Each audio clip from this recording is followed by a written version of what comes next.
Castro back for the last Flowerantha video. But there's Olivia's story. Today we're going to read the epilogue and a preview of the accompanying short story called Olivia's Story.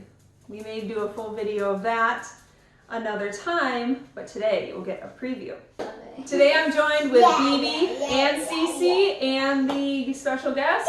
It's George. All right. Curious George.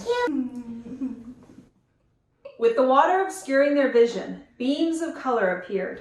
The ground fell out underneath them, and they slid down a chute of colors: orange, yellow, green, blue, and pink. No dark purple. Although they were under the water, they did not get wet except for their legs submerged in the fountain. The colors subsided, and the girls landed on wet grass. A clear stream of water sprinkled on their heads.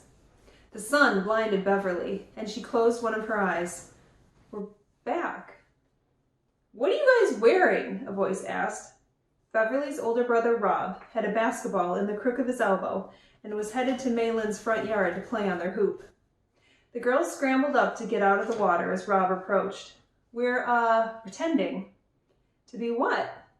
"Mermaids," said Maylin. "Mermaid princesses."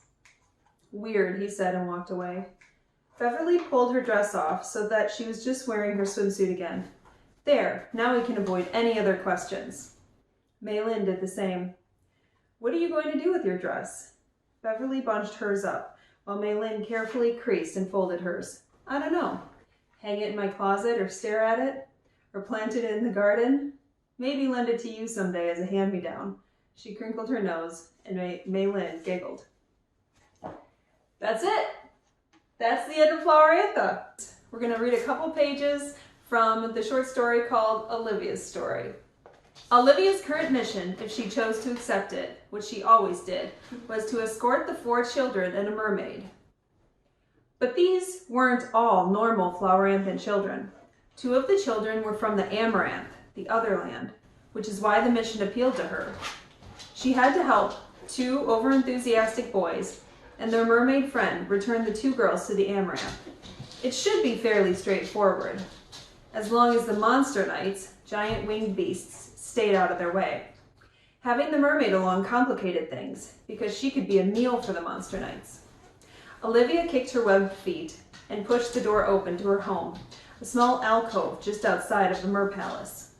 Olivia worked as the go-between for the landwalkers and sea dwellers, but she also attended to any random task that the king and queen needed fulfilled, which meant that they always liked to have her close by.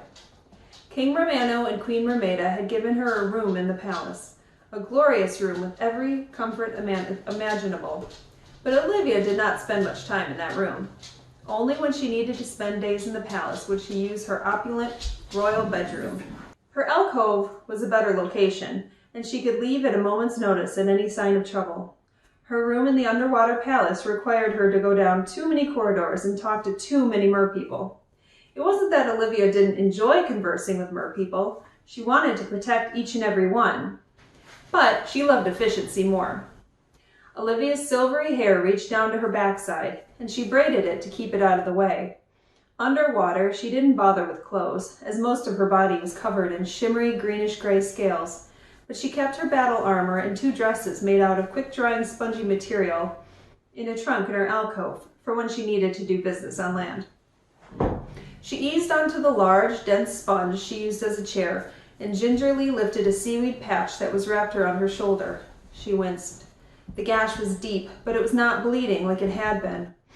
Although monster knights had not bothered the landwalkers in recent years, unless they got in the way, the beasts had a fondness for the occasional mermaid snack. Since Olivia was half mermaid, they settled for her. Monster knights weren't as dumb as they looked, and this particular one had almost taken a bite out of Olivia while she was trying to protect a school of mer children. She replaced the seaweed. She shouldn't complain about the pain. She wouldn't let any of the soldiers complain, so she couldn't either. Her eyes wandered in search of something to take her mind off the nuisance. Against one wall of her bedroom was a massive sheet of canvas with the names of the royal court, soldiers, and staff, even including the people who prepared royal feasts. Olivia stared at the list from a distance, taking in the whole expanse of names at once. Then she inspected it closer, running her finger down a column of names. Using a quill filled with squid ink, she added the names Bushrell, Mash, and Nautica to the bottom of the list.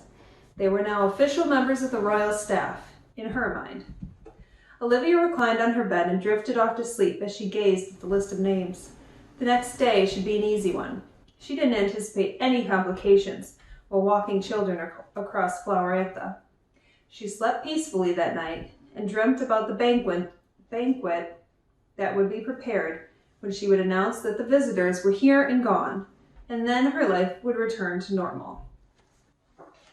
You can actually read the rest of this book for free as an ebook. I will put the link down below. Or if you want the paperback, that's on Amazon too. I hope you enjoyed experiencing Flowerantha with us. I hope you enjoyed the adventure. So thank you for joining us for Flowerantha. BB, Cece, thank you. And make sure to give us a thumbs up and subscribe.